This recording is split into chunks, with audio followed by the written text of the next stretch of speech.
ورحمة الله وبركاته وتعالى. مرحبا بكم خوتي، ما تنسوناش باللايك والاشتراك في القناة الحباب. وخاوتي دومير دومير راه مازال يخصف ويبهرنا، والعيشة كامل يخافوا منه. الله يبارك، نابغة جزائرية حرة.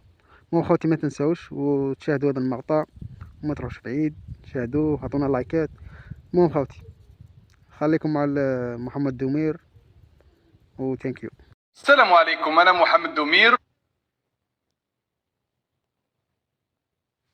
ونبدو من واحد المنظمة دولية اللي ترأسها اليوم المغرب، اسمها برنامج الأغذية العالمي. دورها هو إحصاء الجوع والجائعين وإيصال الطعام لهم، وهي الخريطة اللي عرضها الموقع الرسمي لبرنامج الأغذية العالمي. والسؤال المطروح، هذه المنظمة مصنفة حسب نظارة الملك ضمن زيف الصدقات، ماهيش صدق الصدقة، لأنها في موضوع الصحراء بالضبط لا تؤمن بتبعية الصحراء الغربية للمغرب. وبالرغم من هذا الوضوح في رأي هذه المنظمة، تلقى الملك تخلى على نظارته معها ولم يقاطعها، وكي جا دور المروك اللي ترأسها ما رفضش الخريطة ومشى معاها ويهدر باسمها، وهي متبنية فكرة المملكة المغربية تحدها جنوبا الجمهورية العربية الصحراوية. وهذا يدل أنه في القصر والمخزن عارفين العالم الخارجي كيف يشوف الأمور. صح الشعب ما يقولولوش هذا الشيء وما لازمش يشوفوا أصلا، خليه مع فتيحة ومطيشة وغيرها. والمبعوث المغربي اللي راهو يترأس هذه المنظمة حاليا راهو بذلك يترأس منظمة دولية تعترف باستقلال الصحراء الغربية وتعترف بالجمهورية الصحراوية كدولة إفريقية موقعة على اتفاقية إدارة المخاطر في إفريقيا. والرأي النظارة مع هذه المنظمة ما كانش، بالك غمض عينيه أصلا. شفتي كيف أن الصحراء الغربية في نظر العالم ماهيش وهم وماهيش فكرة انفصالية، بل هي دولة عندها حضورها التام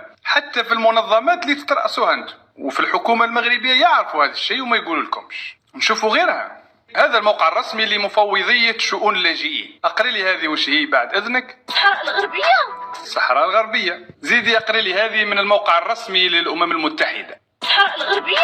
اكزاكتوم، الصحراء الغربية. وهذه وش هي اللي نشرتها منظمة الأمن والتعاون. الصحراء الغربية. ولجنة الأمم المتحدة الاقتصادية لإفريقيا كي دارت خريطة على الموقع الرسمي تاعها وش كتبت هنا؟ الصحراء الغربية. أي نعم، الصحراء الغربية، راكي تشوفي بعينيك. زيدي معنا، هذا الموقع الرسمي للاتحاد الإفريقي. وسترن صحارى، ما فهمتش. أيوة، وسترن صحارى. والكونغرس الأمريكي وش يقول؟ وسترن صحارى. يس انديد، يعني الخط هذا راهو حد دولي معترف به رسميا، والوهم اللي باعوه لكم سنوات وسنوات راهو استهلاك محلي، ما عندوش حتى سند شرعي ولا رسمي على الصعيد الدولي. وهاني نزيدك خرائط رسمية من مواقع رسمية للمنظمات الدولية. هذه منظمة العمل الدولية، وهاي خريطة المملكة المغربية تحت